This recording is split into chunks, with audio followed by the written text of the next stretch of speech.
Maintenant, on est arrivé dans un terme qu'on va utiliser souvent, que vous allez entendre souvent, c'est l'année d'imposition. L'année d'imposition.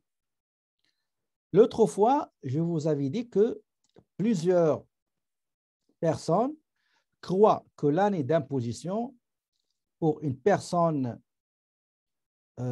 simple, personne normale, un contribuable, croient que c'est la même chose pour les entreprises, du janvier, du 1er janvier jusqu'au fin décembre.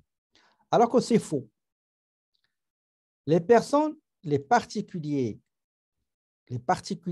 qui sont des salariés ou des travailleurs autonomes, l'année dans laquelle ils ont gagné les revenus et qui doivent déclarer, ça s'appelle l'année d'imposition. Cette année-là commence le 1er janvier et se termine le 31 décembre.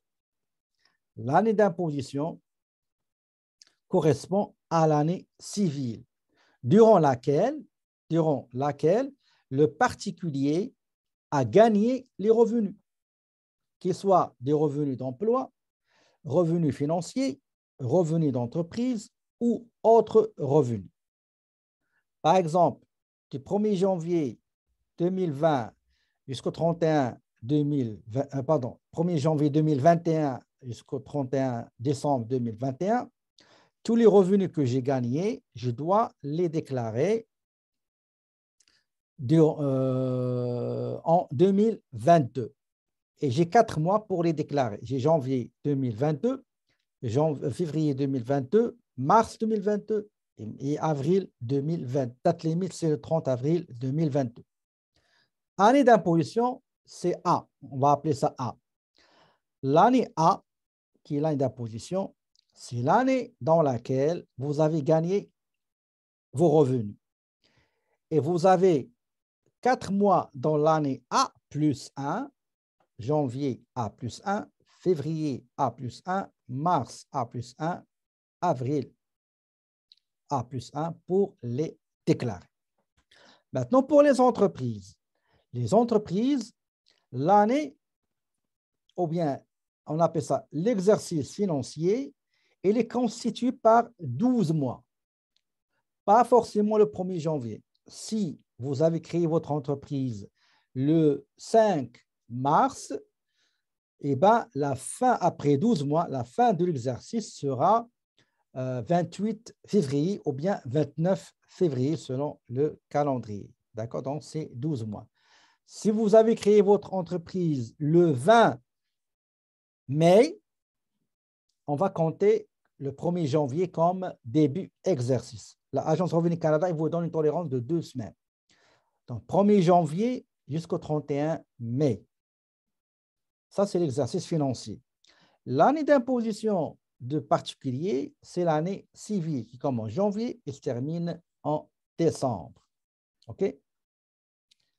Est-ce que vous avez compris?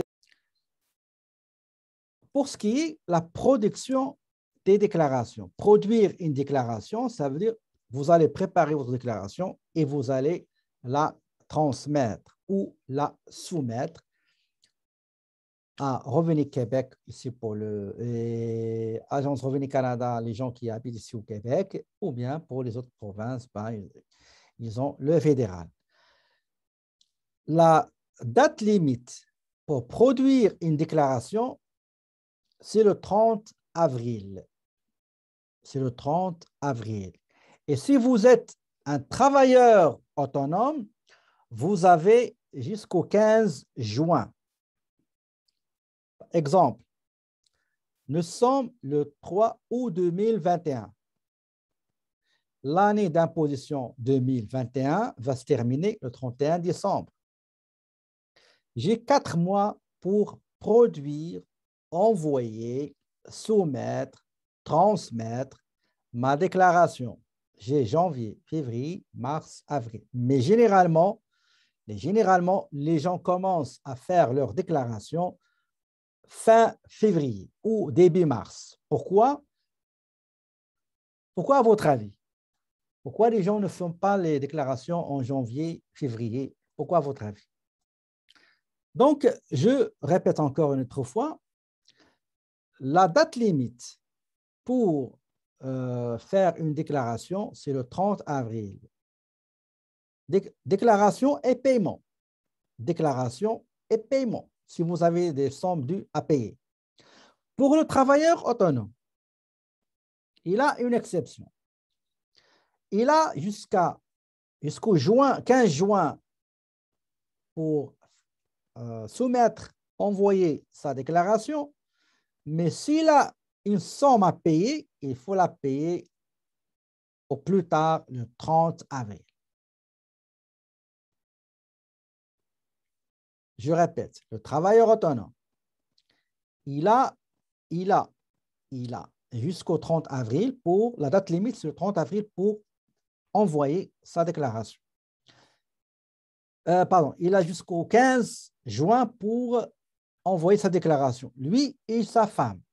Même si sa femme n'est pas une travailleuse autonome, s'il est salarié, il travaille chez Walmart, Pharmaprix, Family Prix, Costco, Coca-Cola, etc., il a jusqu'au 15 juin.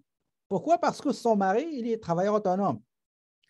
Mais pour le paiement, si jamais le travailleur autonome doit payer, ou bien sa conjointe doit payer, le paiement doit être fait au plus tard le 30 avril. Sinon, on va appliquer des pénalités pour production tardive et des intérêts pour production et paiement. Il y a pénalité de production tardive, pénalité pour paiement tardif, il y a intérêt pour production tardive et intérêt pour paiement tardif. OK, je vais te donner. Les délais, c'est la même chose. Donc, je vous ai déjà parlé. J'ai répondu à pas mal de questions concernant les délais et dates limites pour soumettre et produire une déclaration. Donc, grosso modo, c'est le 30 avril de l'année qui suit l'année d'imposition. Et pour le travailleur autonome, c'est le 15 juin, ainsi que sa conjointe, son épouse ou son épouse, sa conjointe de fait ou son conjoint, etc. Pour le Québec, c'est la même chose. Pour les intérêts, vous voyez, donc, comme j'ai dit, il y a 5% qui sera appliqué sur le solde impayé pour l'année d'imposition A. On est en 2021. L'année prochaine, on va faire la déclaration de 2021. Si je dépasse la date limite, je dois payer 5%, qui est une pénalité pour une production en retard. On appelle ça production tardive. Et je dois payer des intérêts qui équivalent à 1% de solde impayé par mois complet. OK? Mais le maximum, c'est 1 an.